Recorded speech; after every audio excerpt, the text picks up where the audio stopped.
नाजरीन मोहतरम अस्सलाम वालेकुम। अपील टीवी के प्रोग्राम ओपन सीक्रेट में खुशामदीद। शेर मोहम्मद क्वाड का सलाम कबूल कीजिए।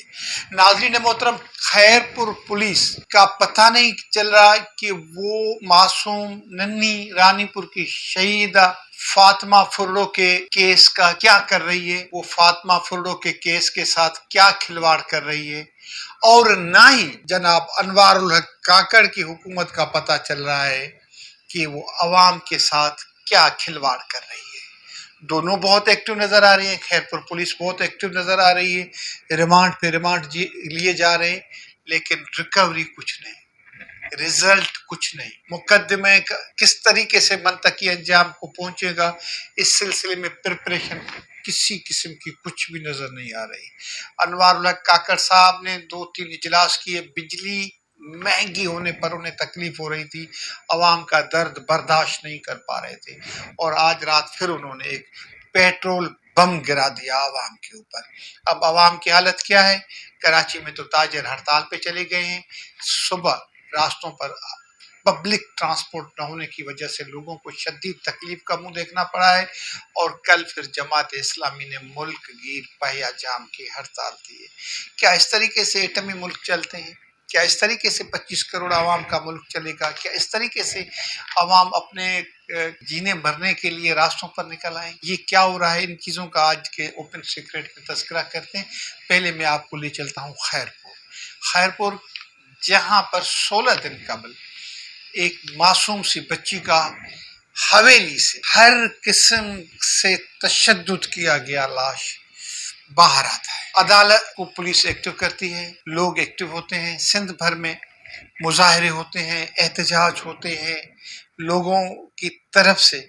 एक तो हद हो गई कि हैदराबाद एक गुड़िया जैसी एक नन्ही मुन्नी बच्ची को लेकर के एक जो है ना स्ट्रीट थिएटर पेश किया गया। बाप उसकी मैयत लेकर के इंसाफ के लिए इधर उधर की दर दर की ठोकरें खा रहा है। इस तरीके से एक मासूम बच्ची को हम इंसाफ नहीं दे पा रहे, एक मासूम बच्ची के साथ, उनके खून के साथ हम इंसाफ नहीं कर पा रहे। कल भी जब अदालत में मुल्जमान को पेश किया गया, दहशतगर्दी की अदालत में मोहम्मद बचल काजी साहब जो इंक्वायरी अफसर हैं, उन्होंने मुल्जमान को पेश किया और फिर कह रहे हैं कि हमें 14 दिन का मजीद रिमांड चाहिए। भाई बात क्या है? इतने रिमांड पे रिमांड आप क्यों लिए जा रहे हैं? 14-15 दिन से तो आपके पास है। अदालत ने 7 दिन का रिमांड दे दिया, लेकिन अभी तक जो उनके पास मोबाइल है उनको कोड नहीं मिल सका। ये तो किसी भी जाकर के शॉपकीपर को दे, मोबाइल दुकानदार को दे, वो आपको खोल के दे देगा। इसमें कौन सी बड़ी बात है? वो आपसे नहीं हो पा रहा। अदालत, अब क्या बात की जाए, क्या कहा जाए? जब आप एक मुलजिम जो आपके पास 16 दिन से है और आप उनसे पासवर्ड नहीं ले सकते, मोबाइल का कोड नहीं ले सकते, तो आप आगे ये मुकदमा क्या चलेगा, क्या गुल खिलाएगा? इसी पर अभी से लोगों में चिमे गोयां हो। 16 दिन गुजर जाने के बाद डीएनए टेस्ट का पता नहीं है। 21 अफराद की डीएनए टेस्ट हो चुकी है, रिजल्ट अभी तक 16 दिन में नहीं आया। रिजल्ट को कहाँ फिट करना है, क्या करना है, लोग इस सिलसिले में एक दूसरे को कह रहे हैं कि जी बस किसी और की रिजल्ट आएगी, जो किसी और के नाम से शाह साहब को बरी कर दिया जाएगा। ये बातें हो रही हैं। ये हमारा पुलिस के सिस्टम पर एतमाद तो पहले ही नहीं ना। अदालतें पुलिस की इन्वेस्टिगेशन पे एतमाद नहीं करती तो पब्लिक बेचारी का तो क्या कोई कसूर ही नहीं है। अभी तक पुलिस ये कह रही है कि हम छापे मार रहे हैं हिना शाह और उनके वालिद मोहतरम फयाज शाह की गिरफ्तारी के लिए, लेकिन वो भी कामयाबी नहीं हो पा रही। सिंध पुलिस को 2 मुल्जिमान को जो इस केस में मफरूर मुल्जिमान हैं उनको पकड़ने के लिए। एक बच्ची सना गुरमानी जो सुहेल शाह की हवेली में पनाह के तौर पर, अमानत के तौर पर दीदार अली गुरमानी साहब ने दी थी, उनके मुकदमा कल सुहेल शाह के ऊपर दायर कर दिया गया है। दीदार गुरमानी ने कहा है कि उन्होंने अमानतन अपनी बच्ची को वहां पे रखा था। जब वो लेने गए तो सुहेल शाह ने कहा कि यार 2-4 दिन रुक जाओ, हमारे अमेरिका से मेहमान आए हुए हैं, वो चले जाएं तो फिर ले जाएं। कहा कि 2-4 दिनों के बाद फिर उनके भाई ने, शाही साहब ने, हमें फोन पे इतला दी कि जी आपकी बेटी जो है ना सना, वो तो अपनी नानी के घर चली गई है। ना वो नानी के घर आई, ना वो बाप के घर आई, उसका पता नहीं कहाँ चला गया। लोगों का ये कहना है कि वो भी कहीं पर बेच दी गई है। अब अदालत को ये खोज लगाना होगा कि वो कहाँ पर है। अभी तक जो सीसीटीवी कैमरा हवेली में लगे हुए हैं उनकी देखें ना, क्या क्या बात की जाए, डीवीआर रिकॉर्डिंग जो है वो भी सामने नहीं आई। کہ جی اس میں کیا کیا ہے چیزیں ہیں، ان کی وہ DVR جو ٹیسٹ ہوتی ہے وہ بھی نہیں ہو پائی ہے۔ تو یہ ایسی چیزیں ہیں کہ جن کی وجہ سے لوگوں میں مایوسی بڑھتی جا رہی ہے اس کیس کے حوالے سے، خاص طور پر جب کل وکیل فاطمہ کے وکیل جو ہیں اس صفدر کا ناصر صاحب نے، انہوں نے تو یہ پولیس پر الزام لگایا کہ سہیل شاہ کو تھانے میں شاہی پروٹوکول دیا جا رہا ہے، شاہی مہمان کے طور پر انہیں رکھا گیا ہے۔ اب دیکھیں کیا ہوتا ہے۔ خیرپور ڈسٹرکٹ، خیرپور شہر کے ساتھ ہی تھوڑی سی مفاصلت پر رانی پور ہے۔ آج تک وہاں پر پیپلز پارٹی کا کوئی لیڈر نہیں گیا فاطمہ کے پاس، لیکن 2-3 دنوں سے یہ ایک سلسلہ چل پڑا ہے۔ پہلے اعجاز دھامرا صاحب بھی گئے، اب نفیسہ شاہ کو یاد آیا ہے کہ اس بچی کے ساتھ ظلم ہوا ہے۔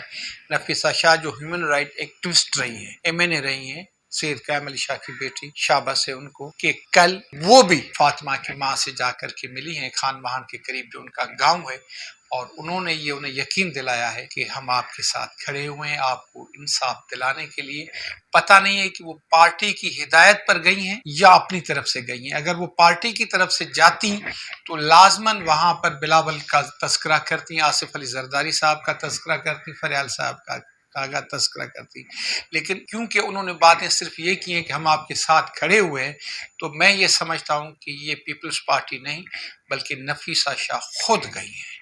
یہ پارٹیاں، بڑی بڑی پارٹیاں عوام کے بچوں سے، عوام کے مسائل سے اتنا دور کیوں ہیں، یہ بات سمجھ میں نہیں آ رہی ہے۔ ہاں ناظرین محترم، آپ کے ساتھ میں یہ تذکرہ کر رہا تھا کہ ابھی کاکڑ حکومت کو یہ پتا ہے کہ عوام کی نبض چل رہی ہے، ابھی عوام مرے نہیں ہیں، ابھی عوام کو انہوں نے دفن نہیں کیا، ابھی جو عوام کے لیے ایک کھدائی کر کے گئی ہے پچھلے والی حکومت، وہ اس میں ابھی تک وہ پورے کا پورا عوام ڈوبا نہیں ہے، مرا نہیں ہے، ان کے اوپر ابھی تک مٹی نہیں پائی گئی، ابھی عوام میں تھوڑی سکت ہے۔